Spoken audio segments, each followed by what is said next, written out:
ನಾನು ಕ್ಯಾರೆಟ್ ಹಲ್ವಾ ಮಾಡ್ತಿದ್ದೀನಿ. ಕ್ಯಾರೆಟ್ ಹಲ್ವಾಗೆ ಬೇಕಾಗಿರೋ ಇಂಗ್ರೀಡಿಯೆಂಟ್ಸ್ ಏನು ಗೊತ್ತಾ? ಫಸ್ಟ್ ತುರಿದ ಕ್ಯಾರೆಟ್, ನೆಕ್ಸ್ಟ್ ಡ್ರೈ ಫ್ರೂಟ್ಸ್, ಗೋಡಂಬಿ, ಬಾದಾಮಿ ಮತ್ತು ಡ್ರೈ ಗ್ರೇಪ್ಸ್. ಸೊ ನೆಕ್ಸ್ಟ್ ತುಪ್ಪ, ಹಾಲು ಮತ್ತು ಸಕ್ಕರೆ. ಇವಾಗ ನಾವು ಸ್ಟವ್ ಹಚ್ಚಬೇಕು, ಬಾಣಲಿ ಇಕ್ಕಬೇಕು, ಟೇಬಲ್ ಸ್ಪೂನ್ ಅಷ್ಟು ತುಪ್ಪ ಹಾಕಬೇಕು.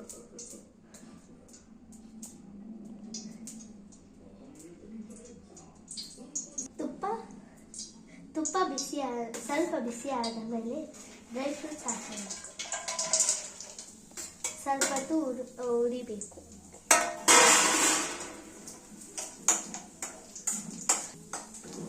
ಇವಾಗ ಬ್ರೌನ್ ಆಗೋವರೆಗೂ ಉರಿಬೇಕು.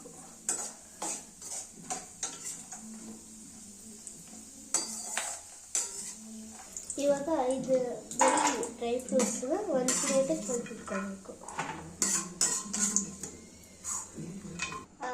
ಅದೇ ಬಾಣಲಿಗೆ ಕ್ಯಾರೆಟನ್ನು ಹಾಕೋಬೇಕು.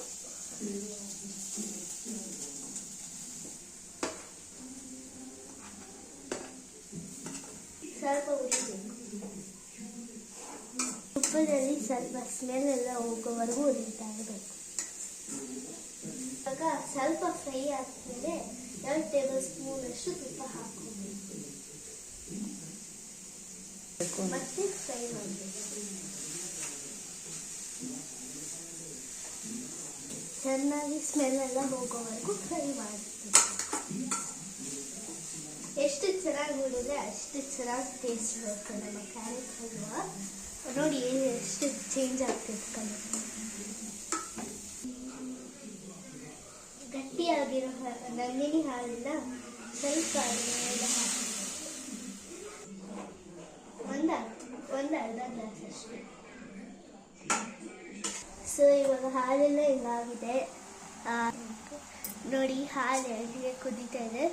ಸೊ ಆಗೋವರೆಗೂ ಹಂಗೆ ಕುದಿಸಿ. ಸೊ ಕ್ಯಾರೆಟ್ ಫುಲ್ ಹೀರ್ಕೊಬೇಕು. ಓಕೆ, ಇವಾಗ ನಾನು ಸ್ವಲ್ಪ ಅಮೂಲ್ ಕೋವಾ ಯೂಸ್ ಮಾಡ್ತಾಯಿದ್ದೀನಿ. 2 ಸ್ಪೂನಷ್ಟು ಯೂಸ್ ಮಾಡಿದ್ದೀನಿ ಕೋವಾ.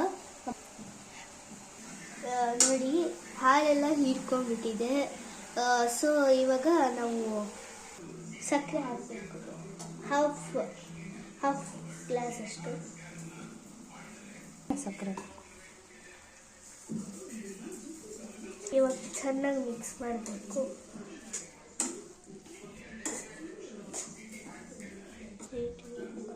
ನಾವು ಬೇಕಾದರೆ ಏಲಕ್ಕಿ ಹಾಕ್ಬೋದು, ಆದರೆ ನಾನು ಸ್ಕಿಪ್ ಮಾಡಿದ್ದೀನಿ ಏಲಕ್ಕಿನ. ಸೊ ಇವಾಗ ನಾವು ಕ್ಯಾರೆಟ್ ಹಲ್ವಾ ಮಾಡಿದ್ದೀವಲ್ಲ, ಉಪ್ಪು ಎಷ್ಟು ಬೇಕು, ಸಕ್ಕರೆ ಎಷ್ಟು, ನಿಮ್ಗೆ ಏನಾದರೂ ಸ್ವೀಟ್ ಬೇಕಂದರೆ ಇನ್ನು ಹಾಕ್ಕೊಬೋದು.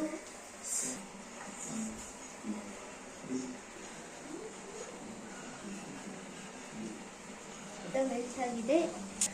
ಇವಾಗ ಶುಗರ್ ಎಲ್ಲ ಮೆಲ್ಟ್ ಆಗಿದೆ. ಸೊ ಇವಾಗ ಕೋವಾ ಹಾಕ್ಕೊಳ್ತಾ ಇದ್ದೀವಿ.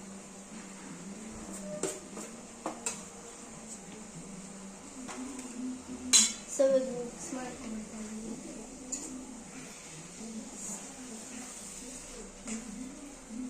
ಇವಾಗ ಹಾಲೆಲ್ಲ ಹೀರ್ಕೊಂಡಿದೆ. ಇವಾಗ ಡ್ರೈ ಫ್ರೂಟ್ಸ್ ಹಾಕೊಳ್ಳೋಣ.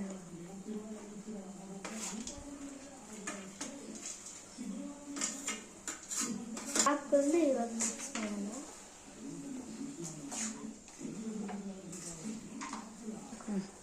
ಇವಾಗ ಯಾರು ಜಾಸ್ತಿ ತುಪ್ಪ ತಿಂತಾರೋ ಅವರು ಜಾಸ್ತಿ ತುಪ್ಪ ಹಾಕ್ಕೊಬೋದು. ಸೊ ನಾವು ಸ್ವಲ್ಪ ತಿಂತೀವಿ, ನಾವು ಹಾಕ್ಕೊಂಡಿಲ್ಲ. ಸೊ ಅಷ್ಟೇ, ನಾವು ಕ್ಯಾರೆಟ್ ಹಲ್ವಾ ರೆಡಿ.